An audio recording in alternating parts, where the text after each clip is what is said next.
Каско бұл автокөлікті ерікті түрде сақтандыру. Ол автокөлік иесіне көлік құралын ұрлау, жол көлік оқиғасы, табиғи апаттар, өрт және басқа да күтпеген жағдайлар сияқты түрлі қауіптерден қорғауға көмектеседі.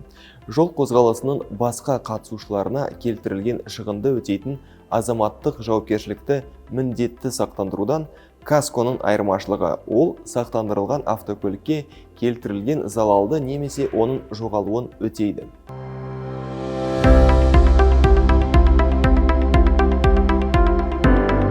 Банк өзін кепілден айырылып қалудан қорғау үшін кредиттік шартта касконы міндетті талап ретінде көздеуге құқылы. Бұл талап кредит толық өтелгенге дейін автомобильдің банкте кепілде қалуына байланысты.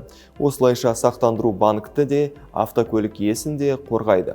Бұл ретте банктің сақтандыру компаниясын таңдауда клиентті шектеуге құқығы жоқ.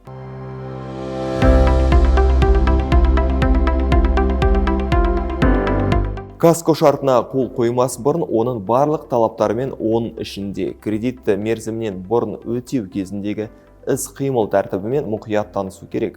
Мысалы, сақтандырылған автомобиль сияқты сақтандыру объектісі жойылатын болса, немесе сақтандыру жасалған тәуекел жойылса, сақтандыру шарты мерзімінен бұрын тоқтатылуы мүмкін. Шарты мерзімінен бұрын тоқтатқан кезде сақтандырушы сақтандыру өтемақы қолданылған кезеңге сақтандыру сыйлық ақысының бір бөлігін ұстап қалуға құқылы. Әдетте, егер шарттың талаптарында басқаша көзделмесе, сақтанушы шарттан бас тартқан кезде төленген сыйлық ақы қайтарылмайды. Бұл ретте, егер шарт жасалған сәттен 14 күнтізбелік күн ішінде шарт бұзылса, сақтандырушы сақтандыру қолданыста болған кезеңнің құнын шегере отырып, сақтандыру сыйлық ақысының бір бөлігін қайтаруға міндетті, бірақ ол сақтандыру сыйлық ақысының жалпы сомасының 10%-нан аспайды.